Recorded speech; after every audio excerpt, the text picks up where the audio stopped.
Good morning. I'm Tanya DeVotz. I'm going to be talking about the Nestle versus Greenpeace case study.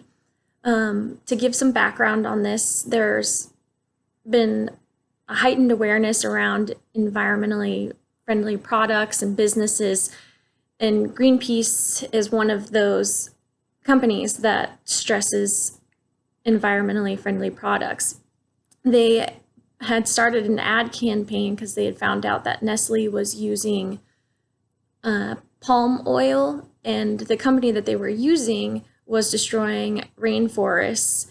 And so Greenpeace had made an ad campaign on YouTube of a lady eating what was supposed to be a Kit Kat bar, but it was labeled killer.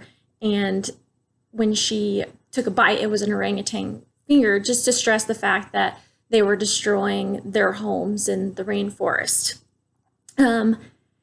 Nestle, at this point, there were only about less than 1,000 hits on this video, but Nestle wanted this censored and pulled off YouTube, and went about filing suit to have this removed. And as this was happening, then it escalated the views on the video. And so then it drew more attention to this, and there were millions and millions of viewers. And then they started to post on Nestle's Facebook.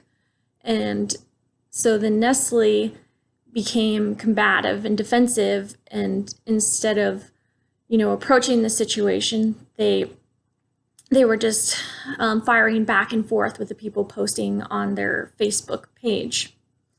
So that's a little bit of the background of what happened in this instance. And so Nestle could have handled this better.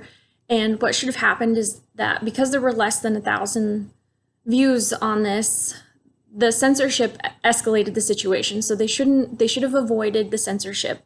And so first off, we'll avoid censorship.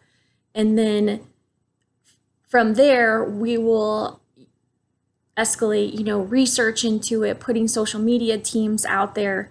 And in those cases, then we can get ahead of things like this. So avoiding the censorship was key. And then after avoiding the censorship, we should research the statistics of what the products were, what was happening, and make sure that the companies that they're using for their products are following regulations and protocols, and they are being environmentally friendly.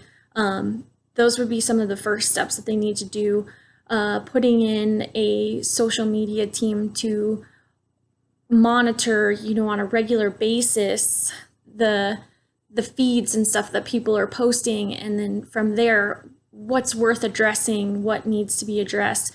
Need to develop a strategy on the social media, make sure that the dialogue remains non-combative, that we're not directly being defensive towards the consumers, and just bringing awareness to it and making sure that research piece is there and following through, and then apologizing for actions that were taken towards the consumers or the people that were, disappointed in, the destruction of the rainforest and stuff. And we all need to make sure that we're doing our part and following through with these things. This is what Nestle would need to do. Thank you.